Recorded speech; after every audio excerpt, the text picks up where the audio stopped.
Bonjour, dans cette vidéo, je vais vous présenter un agent de support client Shopify. Euh, ce qui est, euh, ce qui est possible par cet agent, c'est de répondre en se basant sur les données réelles de votre boutique Shopify, bien sûr en temps réel. C'est-à-dire là, le client, il va venir sur votre site Shopify. Par exemple, il va vous poser une question. Là, c'est juste un test, c'est juste un site de test pour vous montrer comment ça fonctionne. J'ai un widget de chat tout en bas qui est développé. Ça reste un simple widget de chat, mais on peut faire mieux si vous voulez. Donc, je l'ai fait seulement pour ce test-là, pour vous faire cette présentation avec un HTML et du JavaScript pour traiter mes questions et les envoyer vers l'agent NetN. Puis l'agent NetN il va traiter la question, il comprend le besoin du client, il va utiliser l'outil qui convient. Puis il va me renvoyer la réponse via le Webhook Respond et comme ça j'aurai ma réponse sur le champ. Bien sûr que ça prend quelques secondes, le temps on va dire, le temps d'exécution de cet agent-là. Je vais vous faire un test là, donc tout de suite. Par exemple, juste là, ce que vous voyez à l'écran, bien sûr, le chatbox, c'est un message de bienvenue en expliquant au client qu'est-ce que cet agent peut faire, c'est-à-dire quelles sont les questions que vous pouvez poser en utilisant ce chat-là. Bien sûr, on peut rajouter d'autres choses qui ne sont pas mentionnées ici. Bien sûr, pour cet exemple, ça reste un cas très simple, là où j'ai mis les questions qui sont les questions les plus récurrentes d'un support client, par exemple, qui se pose tous les jours sur, par exemple, sur les questions qui concernent l'état de la commande, par exemple, où est ma commande, la disponibilité d'un produit, l'état d'expédition, donc la politique de retour. Si on veut, par exemple, faire un retour, on demande l'adresse exacte on va dire, de l'emplacement physique. S'il y a des promotions, on peut poser des questions sur les promotions qui sont en cours, la gestion des comptes des utilisateurs, etc. Par exemple, ici, je vais commencer par lui poser une question simple pour dire, par exemple, ma commande, par exemple, je vais utiliser un numéro de commande. Pour ça, je vais y aller juste sur ma base admin de Shopify pour voir la liste des commandes qui se sont passées. Par exemple, j'ai une liste de commandes de tests qui se sont passées ici. Je prends par exemple l'exemple de 1044 ou 1043, ça reste un exemple. Par exemple, hop, je vais juste dire 1040, 1044. Donc, je veux savoir, on va dire, je veux avoir des informations sur ma commande mail 44 et je clique sur Entrée. Ça va prendre quelques instants. L'agent AI N10, il va traiter cette question-là. Bien sûr, l'agent AI va décider quel outil qui va être utilisé pour récupérer la réponse depuis Shopify en utilisant GraphQL. On va expliquer ça plus tard en détail. Donc, pour l'instant, je voulais juste vous faire cet exemple-là. Par exemple, là, j'ai ma réponse qui dit votre commande 1044 a été partiellement remboursée et n'a pas encore été expédiée. Besoin d'autre chose. Parce que effectivement, si je vérifie, si je vérifie ces informations qui sont données dans ma réponse, je vais y aller sur la liste de mes commandes. Pour la 1044, effectivement, je vois comme quoi il était partiellement remboursé. Donc, je peux y avoir, par exemple, d'autres informations si je veux. Donc je reviens, je peux poser d'autres questions. Par exemple, je dis pouvez-vous pouvez-vous me communiquer, me donner ou bien me donner l'adresse pour faire un retour. Pour faire un retour, par exemple. Un retour. Donc là, l'agent AI, s'il va traiter cette question-là, donc il va décider quel outil à utiliser, et puis il va me faire donc une réponse sur le champ. Donc ça, il a pris, je pense, 2-3 secondes max. Donc vous voyez, pour cette question-là, donc pour faire un retour, on voyait les articles à cette adresse-là. Mais avant, donc il faut y avoir un numéro de retour. Donc aussi, donc je peux poser d'autres questions, par exemple sur la disponibilité d'un produit. Je prends l'exemple, hop, je veux dire, est-ce que, par exemple, le produit, je vais juste mettre une partie une partie, on va dire, de titre de produit ici. Donc, je dis oversize. Là, je suis en train de taper ce qui est marqué ici, juste une partie, hein. Je vais pas tout mettre. Je vais pas mettre tout le titre. Par exemple, le titre oversize, je vais dire par exemple taille M par exemple. Je pose cette question-là, je clique sur entrée. Ah oui, j'ai pas finalisé ma question. Oui, là il me dit même si le t-shirt oversize TMM est en rupture de stock, même s'il a compris comme quoi mes questions ça concerne la disponibilité au niveau de stock, sans finaliser, sans dire si ce que je voulais mettre dans la question, est-ce que le produit t-shirt oversize taille M est en stock. Il a compris ça quand même, mais sans finaliser ma question. Il m'a répondu ici pour me dire, voilà, le t-shirt oversize taille M est en rupture de stock parce que effectivement, si je regarde si je regarde ici, je vais aller dans la liste des produits. Pour le t-shirt oversize, c'est celui-là. Vous voyez, donc s'il est en rupture de stock, il est en moins de 10 en stock. Donc c'est pour ça. Donc, je vois comme quoi la réponse fournie par l'agent AI donc, reflète la réalité dans mon état de stock. Donc, je reviens. Ça, c'était juste un exemple pour vous dire. Donc, l'agent, il va prendre vos questions, il va l'envoyer donc, à l'agent AI N10. L'agent AI N10 qui dispose d'un cerveau puis une mémoire pour avoir toujours le contexte, on va dire, des questions qui sont consécutives. Il a aussi des outils, un ensemble des outils qu'il peut utiliser. Donc, il décide quel outil à utiliser et comme ça, donc il fait une HTTP request pour récupérer la bonne réponse euh, sur ma boutique Shopify et comme ça, donc il me renvoie la réponse via le webhook Respond. Et là, on va commencer par le code que j'ai ajouté. Une partie, c'est juste une partie de code que j'ai ajouté pour afficher le widget de chat, puis traiter les questions posées et traiter aussi les réponses pour les afficher. Donc ici, c'est cette partie-là de code. Hop, je pensais à partir. Ouais.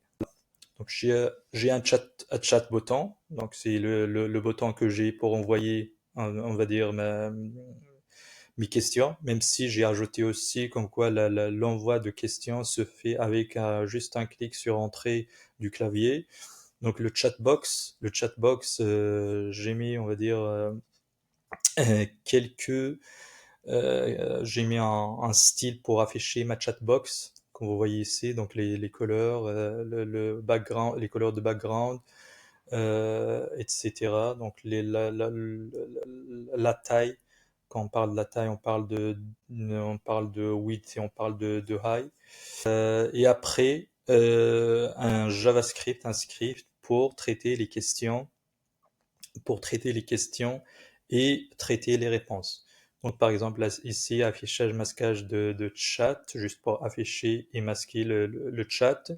J'ai un message, le message que vous voyez une fois, que vous avez vu une fois. J'ai ouvert on va dire le widget de chat, c'est ce message-là que j'ai mis en place. Après, ça reste personnalisable, vous pouvez mettre ce que vous voulez.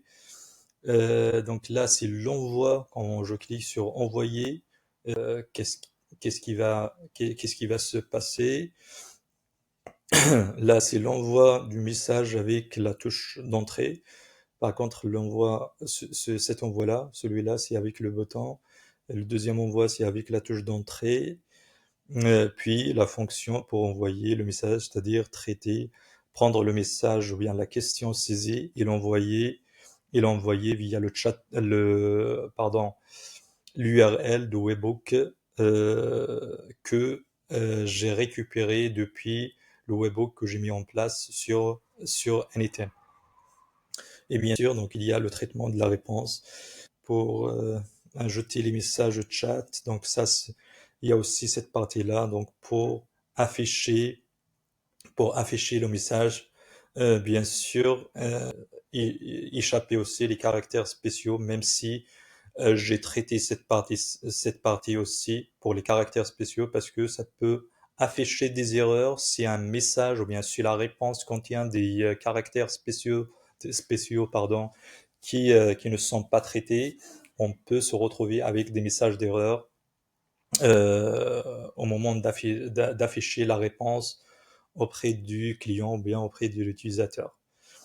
Donc ça, c'est le bout de code que j'ai mis en place pour traiter mes questions et mes réponses.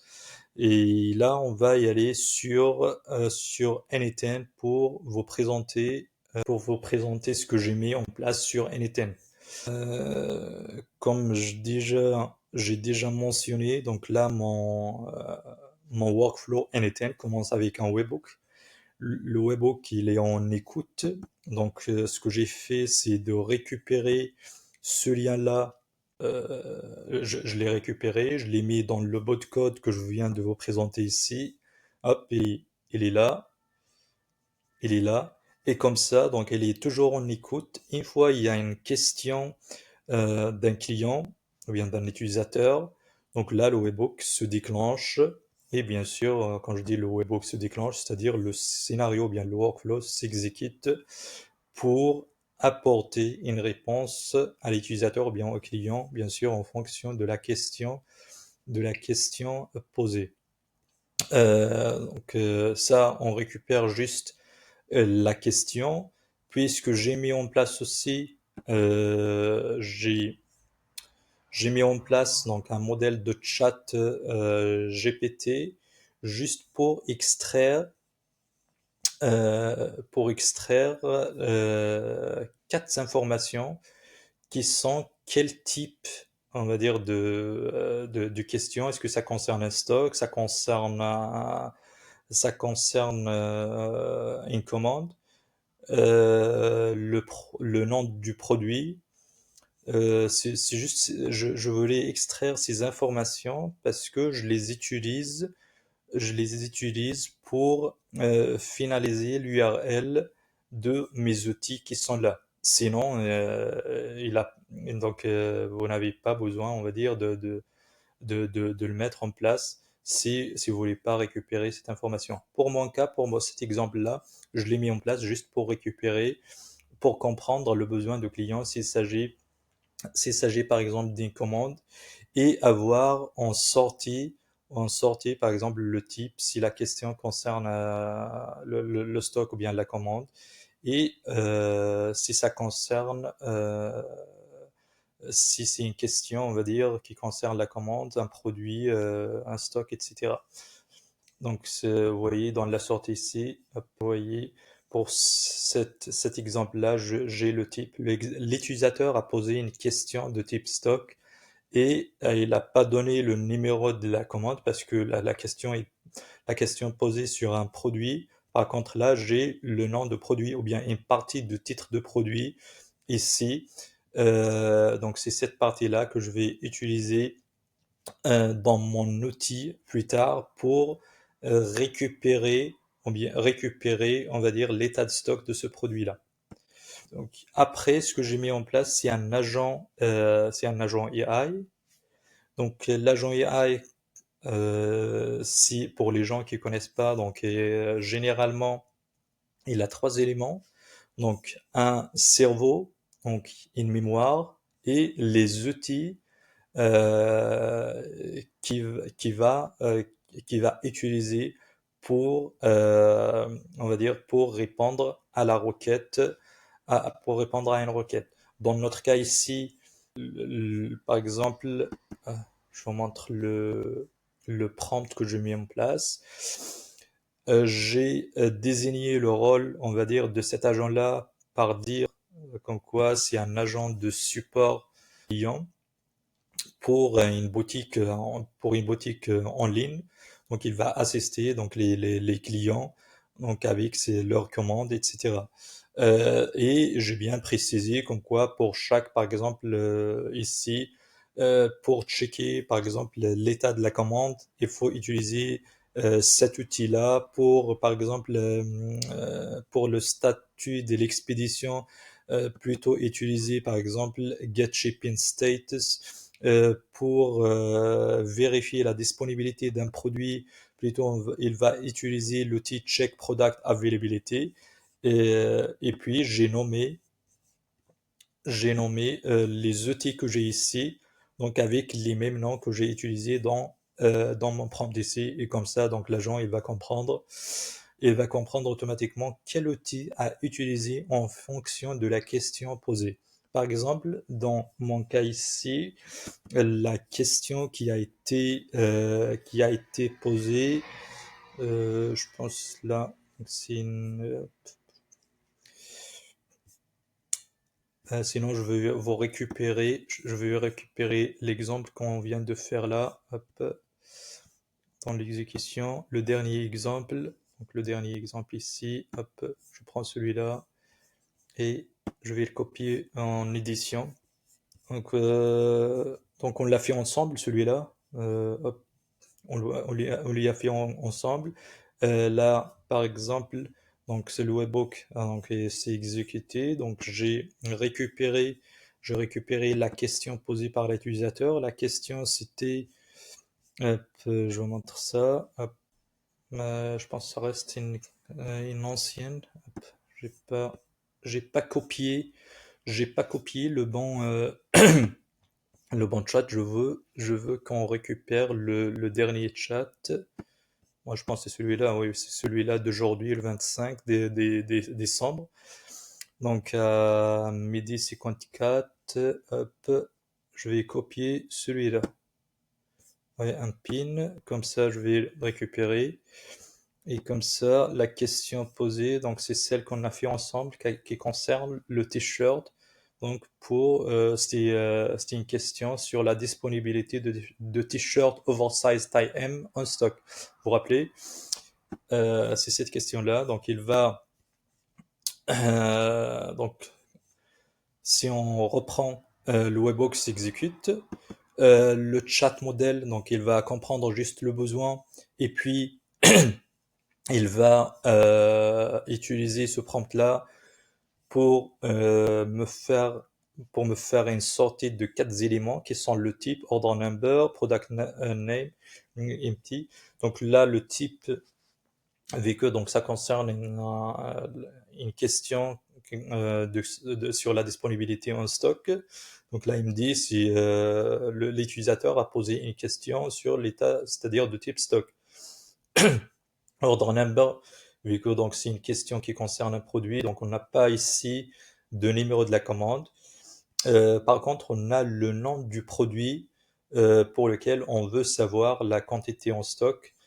Et puis, je passe donc à l'agent AI qui va récupérer la question posée depuis le webhook, c'est-à-dire c'était, hop,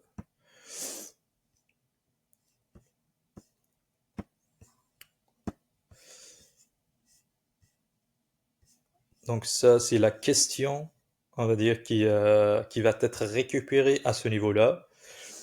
Et puis, il va utiliser le prompt system ou bien le message system. C'est celui-là que je viens de vous présenter, là qui explique le rôle de l'agent de support client et les outils qui doivent être utilisés et quel outil à utiliser pour chaque type de question. Par exemple, le check product availability. You use this tool to check if a product is on stock, is in stock. Ce qui veut dire, c'est-à-dire c'est cet outil-là qui va être utilisé vu que la question qui est posée par le client concerne le stock. Et vu que donc l'agent AI donc est connecté à un ensemble d'outils, euh, il va comprendre comme quoi il faut utiliser le checked product availability que j'ai mis ici. C'est ce qu'on voit ici. Donc là, on voit le petit icône de validation ici, comme quoi si c'est cet outil-là qui s'est exécuté apporter une réponse, pour apporter une réponse au client pour cette question-là. Si je me mets dedans, je vois comme quoi, hop, donc j'ai fait un post, j'ai fait ici donc un post avec un GraphQL, un GraphQL pour euh, un GraphQL pour les gens qui connaissent pas. Donc c'est un outil. C'est un outil de query qu'on peut utiliser pour récupérer les informations sur Shopify. Par exemple ici, donc le GraphQL, donc je vais utiliser le product name ou bien une partie de product name parce que je l'ai mis entre les étoiles pour dire voilà si une partie de product name, euh, peu importe, on va dire la partie saisie du product name, et il va être utilisé pour chercher le bon produit et comme ça on récupère par exemple ici je récupère le title, le titre, le total inventory, variant, etc. Donc, à ce moment-là, si j'exécute ça, cela veut dire que l'agent, il va aller sur Shopify pour me récupérer le titre exact du produit, et puis le total on va dire le total en stock, et comme ça, il va répondre à la question qui est posée par l'utilisateur qui concerne la disponibilité des t-shirts oversize M en stock. Et une étape avant d'envoyer la réponse, c'est l'étape de nettoyage, de préparation de la réponse, vu que donc la réponse peut y avoir des caractères spéciaux. Donc j'ai nettoyé et préparé la réponse et puis envoyé la réponse avec respond to Webhook, et la réponse est envoyée donc au client. Je pense qu'on a fait le tour. Hop. Si vous avez des questions, n'hésitez pas de me faire un retour. Et pour les gens qui sont intéressés par ce genre, on va dire, d'agents de chat ou bien d'agents conversationnels pour leur boutique Shopify, n'hésitez pas on va dire, de me laisser un commentaire ou bien de me contacter via les coordonnées en description. Et je vous souhaite une bonne journée.